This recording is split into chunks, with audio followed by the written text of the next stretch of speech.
नमस्कार दोस्तों, मैं हूं राकेश और आप देख रहे हैं मीडिया 24 नाउ। आज हम बात करेंगे क्या फेसबुक वास्तव में बंद होने जा रहा है। देखिए, कोई भी कंपनी जब स्टार्ट होती है तो उसका मोटिव होता है प्रॉफिट जनरेट करना, और प्रॉफिट जनरेट करने के आधार पर ही वो कंपनी का डिसाइड होता है कि वो किस प्रकार प्रॉफिट जनरेट कर रही है मार्केट के अंदर, वो मार्केट में सस्टेन कर पाएगी या नहीं कर पाएगी। लॉसेस आने पर कोई भी काम हमें बंद करना पड़ता है, और वही कंडीशन आज आ गई है फेसबुक कंपनी के ऊपर। फेसबुक ने अपना नाम बदला 28 अक्टूबर 2021 में। उन्होंने अपना नाम बदलकर 2021 के अंदर कर दिया मेटा। मेटा नाम चेंज करने का कारण ये था कि उसकी जो वैल्यू थी, उसकी जो एक रेपुटेशन थी, वो एक पर्टिकुलर सोशल मीडिया एप्स के इर्द गिर्द घूम रही थी, और लोगों ने सिर्फ उसकी जो वैल्यूएशन करते थे खाली फेसबुक कंपनी का, इतनी बड़ी होने के बावजूद उसको एक सोशल मीडिया कंपनी के नाम पर ही जाना जा रहा था। तो अब ऐसे में फेसबुक के फाउंडर मार्क जुकरबर्ग ने फैसला लिया कि इसका नाम चेंज करते हैं और हम और भी इंडस्ट्रीज में अपना पैसा इन्वेस्ट करेंगे और इंडस्ट्रीज की तरफ अपना ध्यान लगाएंगे। ऐसे में उन्होंने इसका नाम मेटा कर दिया और अपनी फेसबुक के पैसे को कहीं और दूसरी इंडस्ट्री, जिसमें मेटा के अंदर वीआर और एआर टेक्नोलॉजीज पर ध्यान दिया जाता है, वर्चुअल टेक्नोलॉजी पर ध्यान दिया जाता है, वहां पैसा लगाना उन्होंने शुरू कर दिया। ऐसे में जब उन्होंने इसमें पैसा लगाया उस जगह पर, तो देखा गया कि उसका काफी ज्यादा अमाउंट जो था, फेसबुक का जो अर्निंग आ रही थी, वो मेटा के अंदर जाने लगा। मेटा पर उन्होंने बहुत ज्यादा ध्यान देना शुरू कर दिया, और वित्तीय वर्ष में अगर हम देखें तो मेटा को लगभग 650 बिलियन अमेरिकी डॉलर का घाटा हुआ है, और जो अगर हम इंडियन करेंसी के अंदर कन्वर्ट करें तो लगभग 54,000 करोड़ होता है। ये घाटा एक बहुत बड़ा घाटा है, और इसी आधार पर हम अनुमान लगा सकते हैं कि जिस प्रकार फेसबुक घाटे में जा रही है लगातार, इस प्रकार इसके घाटे में जाने के कारण क्या फेसबुक के बंद करने का समय आ गया है? क्या फेसबुक बंद हो सकती है? तो देखिए, अभी तो फेसबुक इतनी जल्दी बंद नहीं होगी, क्योंकि बहुत ज्यादा वेल्थ है इन लोगों के पास, बहुत बड़ी कंपनी है ये। पर लेकिन जिस प्रकार ये लगातार घाटे में जा रही है, और फेसबुक के ऑनर जो है फाउंडर मार्क जुकरबर्ग, इनका कहना है कि ये काफी हद तक इसको रन करने वाले हैं। पर लेकिन क्या एक घाटे में चलती कंपनी को कितनी टाइम तक सस्टेन किया जा सकता है, वो उसके लिए क्या कदम आगे बढ़ा रहे हैं कि ये दोबारा अपनी वही साख प्राप्त कर सके। आज मार्केट में बहुत ज्यादा कंपटीशन हो गया है। फेसबुक के सामने व्हाट्सअप है, हालांकि व्हाट्सअप और इंस्टाग्राम खुद ही सी कंपनी है, पर लेकिन टिकटॉक बहुत तगड़ा और बहुत जबरदस्त कंपटीशन दे रहा है इसको, और कई जगह पे टिकटॉक ने इसको बीट कर दिया है फेसबुक को। हालांकि भारत के अंदर टिकटॉक पूरी तरह से बैन है, मगर यूएस और अन्य देश हैं बहुत सारे जहां पे टिकटॉक ने सामने सस्टेन नहीं कर पा रहा है फेसबुक, क्योंकि फेसबुक का रेवेन्यू जनरेट करने का सबसे बड़ा सोर्स जो है वो है एडवर्टाइजमेंट, और एडवर्टाइजमेंट जो है बहुत कम होते जा रहे हैं धीरे धीरे, और जिसके कारण इसका रेवेन्यू जनरेशन कम हो रहा है। और रेवेन्यू जनरेशन कम होने के कारण मार्केट के अंदर, इसके अंदर जो इसकी वेल्थ थी और इसकी जो साख थी, वो कम होती जा रही है दोनों ही।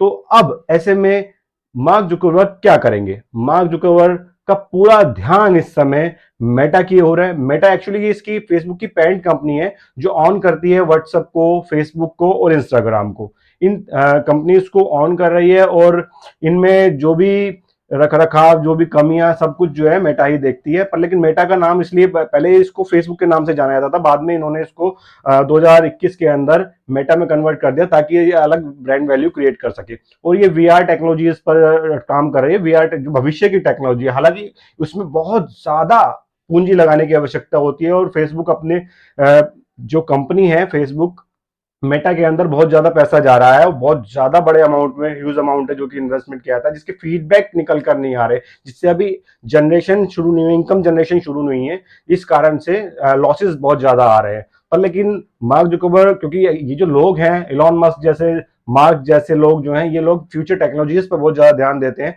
तो इनका पूरा ध्यान है इस टेक्नोलॉजी पे। ये चाहते हैं आने वाली दुनिया वर्चुअल वर्ल्ड के अंदर जिए, यानी कि आप हर चीज महसूस कर पाएंगे, हर चीज को, भले ही वो आपके पास ना हो। विर्चुअल का मतलब होता है कि कोई चीज नहीं है मगर आप उसका अनुभव कर पा रहे हैं। जैसे कि आप ने कुछ मूवीज के अंदर देखा होगा, जब दो लोग बात करते हैं, एक एक्चुअल कंडीशन में प्रेजेंट फिजिकल बॉडी होती है, दूसरी तरफ एक विचुअल होलोग्राम सामने बन जाता है, और होलोग्राम के जरिए बात हो पाती है। इस प्रकार विचुअल वर्ल्ड बनाने की कोशिश में है मार्क जुकरबर्ग। हालांकि वो अपनी बहुत बड़ी संपत्ति का पैसा इसके अंदर लगाए जा रहे हैं, बहुत बहुत, बहुत ज्यादा इन्वेस्टमेंट उन्होंने इसमें किया है, और वो लॉसेज आने के बाद भी इसमें नहीं रुक रहे हैं। तो देखना यह है कि क्या इस प्रकार सस्टेन कर पाएंगे। और जैसे कि हमने बताया कि फेसबुक बंद होने की कगार पर है। अमेरिका के अंदर, यूएस के अंदर बहुत ज्यादा बड़े लॉसेज आ रहे हैं इसको, क्योंकि ऑलरेडी अब मार्केट में कंपटीशन बहुत ज़्यादा है। अब ऐसे में यूएस के अंदर जो एप्पल की नई पॉलिसी आई है उसके अंदर उन्होंने कहा है कि वो किसी प्रकार के अगर डाटा लीक किया जाता है, चुराया जाता है, डाटा उठाती है कोई भी ऐप, तो वो उसको पॉपअप दे देंगे। तो इस कंडीशन में जब भी जो यूएस के यूजर है वो उसको यूज करते हैं, आईफोन को, मैक्सिमम यूएस के अंदर लोग जो है आईफोन ही यूज करते हैं, तो जब भी वो यूज करते हैं तो अगर उनका डाटा उसके अंदर से जाता है तो उसके ऊपर पॉपअप आ जाता है और वो उस कंडीशन में उसको ब्लॉक कर देते हैं।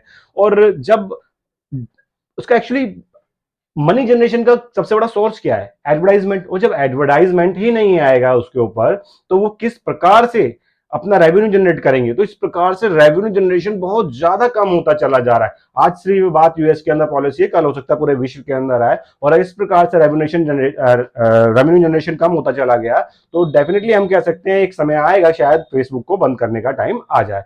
देखिए, किसी भी कंपनी की शुरुआत होती है रेवेन्यू जनरेशन के लिए, और जब रेवेन्यू जनरेशन जो कि मोटिव होता है उसका अगर वही पूरा ना हो तो डेफिनेटली वो कंपनी के खर्चे कहां से बियर कर पाएंगे। पर लेकिन जो मेन फोकस इस टाइम आ गया है मार्क जुकरबर्ग का, क्योंकि वो जानते हैं भविष्य के अंदर शायद फेसबुक और इस टाइप की कंपनियां सर्वाइव ना कर पाए, तो वो एक फ्यूचर टेक्नोलॉजी के अंदर अपना ध्यान दे रहे हैं, फ्यूचर टेक्नोलॉजी के अंदर पैसा इन्वेस्टमेंट कर रहे हैं, जो कि शायद आने वाले समय में उनको बेनिफिट दे। वो आने वाले समय में क्या बेनिफिट देगा इस बारे में तो हम कुछ पुख्ता बात नहीं कर सकते, मगर इतना तय है कि आज के समय में लगातार घाटे में चल रही फेसबुक कंपनी बंद होने की कगार पर है, और शायद आने वाले समय में वो इसको बेचे भी। ये आज हम कह रहे हैं इस बात को, हो सकता है कुछ समय में आपको सुनने में आए कि फेसबुक बिक रहा है, क्योंकि फोकस जो है मेटा पर है उनका। वो समझ चुके हैं मार्क जुकरबर्ग के आगे आने वाला युग जो होगा वो वर्चुअल वर्ल्ड होगा, और वर्चुअलिटी की दुनिया के अंदर वो अपने काम कर रहे हैं, और उसी दुनिया के अंदर अब वो अपने पैसा इन्वेस्ट करना चाहते हैं। उन्होंने जितना पैसा कमाना था फेसबुक से कमा लिया है, आगे वो विजुअल लाइफ जीना चाहते हैं, दूसरे लोगों को विजुअल लाइफ जीने के लिए प्रोत्साहन देना चाहते हैं, और चाहते हैं कि एक ऐसी दुनिया का निर्माण हो जिसके अंदर आदमी, व्यक्ति और सभी लोग अपनी तरह की दुनिया, अपनी अपनी ही दुनिया में जी सके। विजुअल दुनिया वही दुनिया है जो वास्तव में नहीं है, मगर आपको होने का एहसास दिलाती है। धन्यवाद। हमारे द्वारा दी गई एक जानकारी आपको कैसी लगी? अगर आपको आज पसंद आई हो हमारे द्वारा दी गई जानकारी, तो प्लीज हमारा चैनल सब्सक्राइब करें और लाइक करें, और हमारे द्वारा प्राप्त करने के लिए इस प्रकार की इंफॉर्मेटिव खबरें प्लीज इस चैनल को सब्सक्राइब कर लीजिए, ताकि जल्द से जल्द आपको नोटिफिकेशन बेल द्वारा मिल सके और आप हमारे द्वारा दी गई इस प्रकार की जानकारी को तुरंत पा सके। Thank you.